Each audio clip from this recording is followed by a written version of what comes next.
Perut terasa kembung, biasanya akan kembali terasa enak setelah meminum segelas air hangat. Ya, air hangat memang dipercaya masyarakat memiliki banyak khasiat untuk tubuh. Air hangat biasanya banyak dinikmati setelah makan dan tak jarang dicampur dengan bahan minuman lain seperti teh atau kopi. Selain untuk diminum, mandi menggunakan air hangat juga memberi efek rileks bagi tubuh. Apalagi saat kondisi badan terasa lelah setelah seharian beraktivitas. Lalu, apa saja manfaat lain air hangat?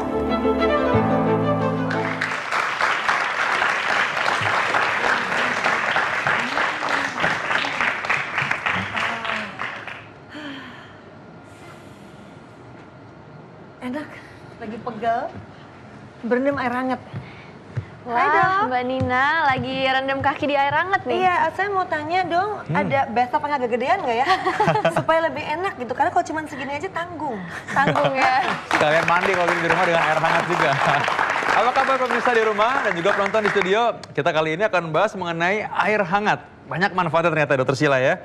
Katanya ini bikin rileks, bikin enak. Di antara penonton-penonton di studio juga ada nggak yang suka air hangat nih? Ada dengan, oh ya, oke, dengan Mbak siapa? Oke, gimana kalau air hangat tuh biasa diapain? Saya biasanya buat mandi habis beraktivitas, kalau lagi capek.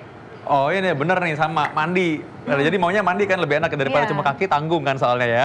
Oke, ada lagi? Ada lagi? Oke, Bila? Saya biasanya untuk minum di pagi hari sebelum aktivitas, terbiasa untuk minum teh karena enak aja menghangatkan tubuh. Oh, jadi minum sebelum aktivitas. Diminum ya, oke. Jadi ada yang suka dipakai buat mandi, air hangat. Ada juga yang suka diminum ya. Yang jelas jangan bekas mandi atau segera kaki diminum ya. Kalau bekas diminum nggak habis dibuat mandi boleh ya? Kita akan bahas ini lebih jelas dengan seorang dokter spesialis kedokteran fisik dan rehabilitasi. Ya, Dokter Rita. Dokter Rita, silakan. Dokter Rita. Dok, saya keringin dulu kaki saya ya. Saya keringin dulu ya. Oh iya. Nah, Dokter Rita, ada nggak manfaatnya? Ini orang memang berendam dengan air hangat, ya itu memang benar ada secara ilmiah. Masyarakat perlu tahu supaya lebih yakin.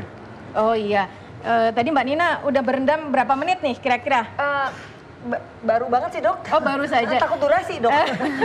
Jadi kalau berendam dengan menggunakan air hangat, memang itu mempunyai efek pertama akan melebarkan pembuluh darah. Jadi ketika pembuluh darah itu melebar, berarti aliran darah pun akan menjadi lancar. Kalau aliran darah menjadi lancar, berarti penyalurannya ke otot-otot pun menjadi lebih bagus lagi.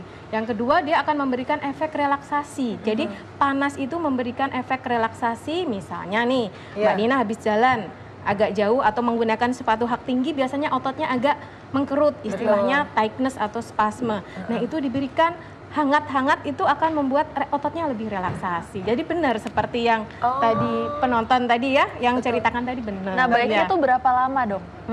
Jadi yang pertama itu kurang lebih bisa di sekitar 5 menit sampai 10 menit, tapi bukan langsung dalam waktu lama. Jadi 5 menit, kemudian dikeluarkan lagi dari air panas, air hangatnya, kemudian dimasukin lagi. Tapi ini harus hati-hati. Misalnya Mbak Nina ada penyakit misalnya penyakit DM yang memungkinkan untuk neuropati. Ya, jadi ada manis gangguan saraf, gangguan sensibilitas, gangguan rasa. Jadi kalau misalnya kita ada gangguan rasa, begitu kita mencelupkan, orang lain sebenarnya ini masih hangat ya, atau mungkin lebih panas lagi, tapi orang tersebut tidak merasa. Jadi itu harus panas banget gitu dok? Tidak, jadi justru itu yang nggak boleh pada disarankan pada suhu sekitar 36 sampai 38 derajat. Jadi jangan sampai terlalu panas. Kalau terlalu panas akan membuat luka bakar nantinya. Ini ada juga Mbak, orang tuh berpikir bahwa ternyata ini air hangat nih khasiatnya lebih banget ya. Jadi mereka malah pingin supaya ini menjadi bahan untuk menyembuhkan penyakit. Mereka bilang air hangat ini bisa menyembuhkan semua penyakit katanya. Nah, Dokter Rita, patut dijelaskan Mbak, Dokter Rita, supaya diluruskan masalahnya. Terlalu berlebihan ya kalau air hangat itu akan memberikan atau menyembuhkan berbagai macam penyakit. Yang jelas dengan air hangat itu membuat peredaran darah menjadi lebih lancar, kemudian otot-otot menjadi lebih relaksasi, dan kita pun ketika menggunakan air hangat itu secara psikis kita akan juga merasakan lebih nyaman. Jadi efek nyamannya itu yang kita harapkan nantinya. Nah, masyarakat ini penasaran nih dok, ada beberapa yang suka sulit tidur atau insomnia, terus menganggap air panas itu bisa membantu kalau misalnya meredamkan pakai air panas. Oh, Mbak Nina juga Jauh-jauh udah langsung ternyata sendiri ya. Aku dok kayak gitu. Gimana tuh Mbak Nina?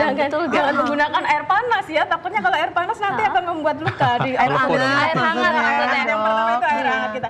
Jadi ketika kita sesudah seharian beraktivitas, pasti badan kita akan lelah, kemudian otot-otot kita akan mengalami spasme atau tightness tadi. Nah, dengan menggunakan air hangat tadi kita harapkan dia akan lebih relaksasi.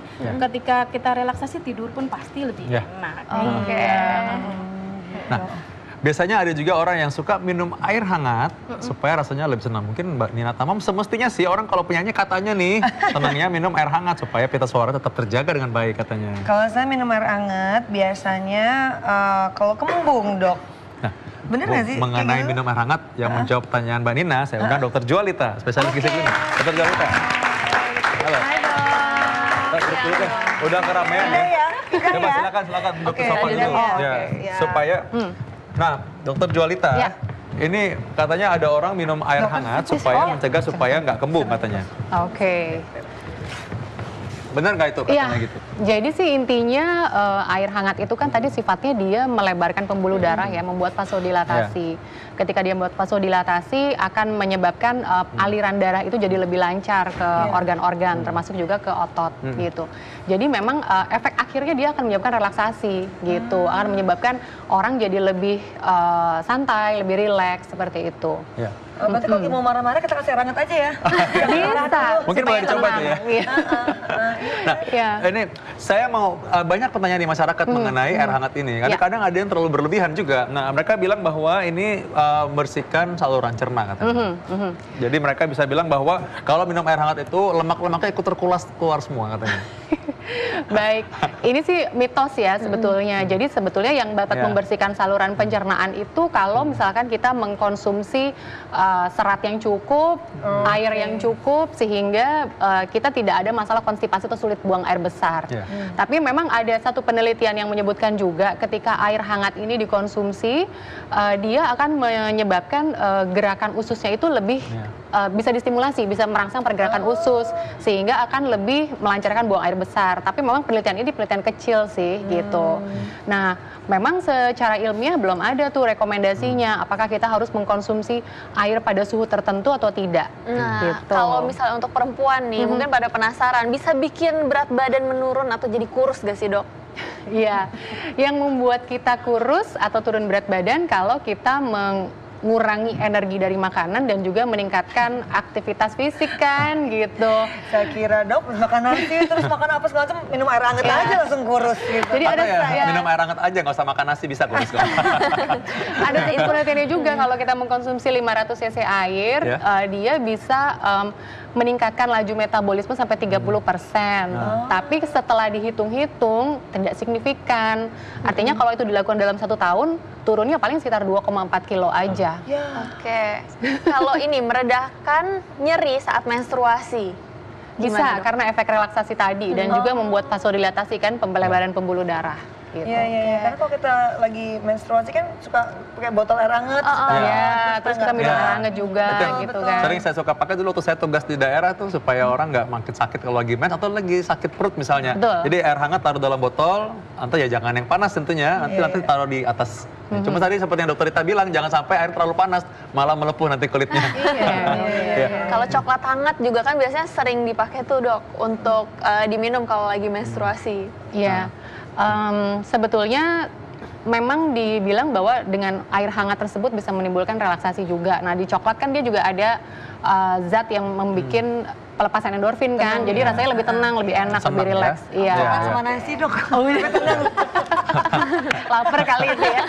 Nah Dokter Rita, tadi kayak kita udah bahas juga tadi antara penonton ada tuh yang suka mandi air hangat. Nah ini ada yang lebih enak lagi, berendam di air hangat. Itu katanya bisa bikin memang muscle relaksan ya untuk semua jadi rileks ya dokter ya. Tapi memang secara ilmiah memang itu sih memang terbukti ya. Memang secara ilmiah itu terbukti. Jadi ketika kita berendam sama ya tadi bahwa dia akan membuat pembuluh darah menjadi lebih melebar, jadi aliran darahnya lebih lancar, kemudian otot-ototnya juga menjadi lebih rileks. Cuman yang harus kita perhatikan jangan sampai pada saat kita berendam itu atau mengompres air panas itu pada saat kondisi akut. Misalnya kita yang sering ketuker itu kalau misalnya kita jatuh kemudian terkilir bengkak misalnya, ya. Nah, biasanya malah dikompres dengan air panas. Itu yang harus kita luruskan kembali. Jadi pada saat kondisi akut, kondisi bengkak itu kalau misalnya aliran darah itu menjadi melebar, berarti darahnya akan semakin banyak berada di situ. Jadi makin Itu bengkak akan ya, membuat Dok? semakin bengkak. Jadi kita sebaiknya kalau seperti itu kita menggunakan sifatnya yang air dingin. Oke, jadi pengecualian kalau lagi bengkak, memar atau terkilir ya. Iya, badan lagi tutup. bengkak, memar itu. Nah, yang harus ngomong-ngomong kita soal berendam itu berapa lama sih, Dok? Dan aman nggak sih kalau berendam tiap hari pakai air hangat?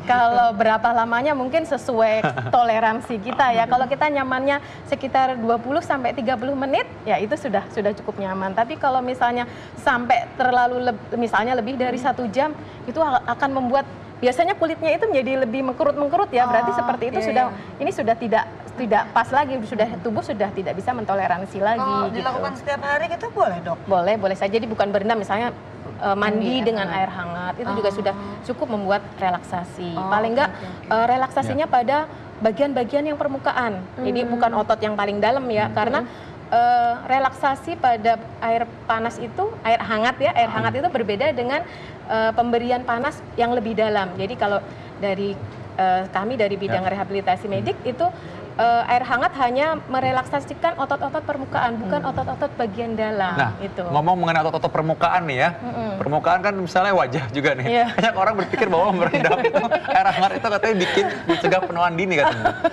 Dikompres air hangat gitu, Iya, Dok? Itu mungkin boleh air nggak, hangat Dok? sebentar, Bu. Jadi sifatnya kompres relaksasi sebentar. Biasanya ketika kita dikompres hangat itu rasanya lebih fresh ya. Muka rasanya lebih fresh, kelelahannya itu akan berkurang. Saya belum pernah sih, Dok, kompres air hangat sih, Dok, di muka, Dok. Tapi bukan dikompres banget, jadi pakai anduk hangat. Di dep gitu aja ya? kasar Oh, aja. dipet. Dan emang rasanya Bisa lebih segar bener. kan, karena emang pembuluh darah juga ngalir kan ke Tapi benar permukaan, bisa ya. mencegah penuaan dini, jadi nggak perlu dibotox, jadi pakai air hangat gitu. Paling nggak dia akan membuat peredaran darah, jadi Lebih lancar. peredaran darah lebih lancar, efek regenerasinya walaupun sedikit banget. Sedikit banget. Tetap mungkin kalau yang pingin tetap awet muda mungkin butuh ya, tetap butuh. Dokter Rita, ini masih berkaitan dengan tadi ya, awet muda ini kan. Orang semua pengen muda terus kan jadinya kan.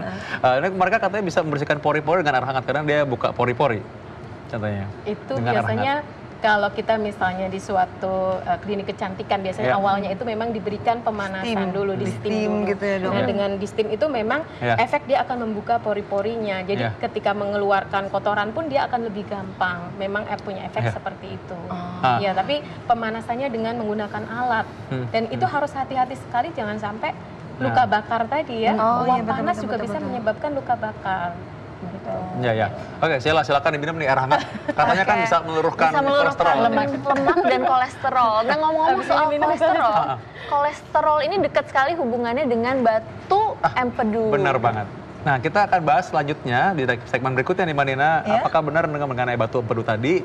Dan bagaimana caranya mengobati batu empedu ya. Terima kasih Dokter Jualita. Dokter Rita, terima kasih atas informasinya. Jangan kemana-mana, tetap dalam acara Ayo Sehat.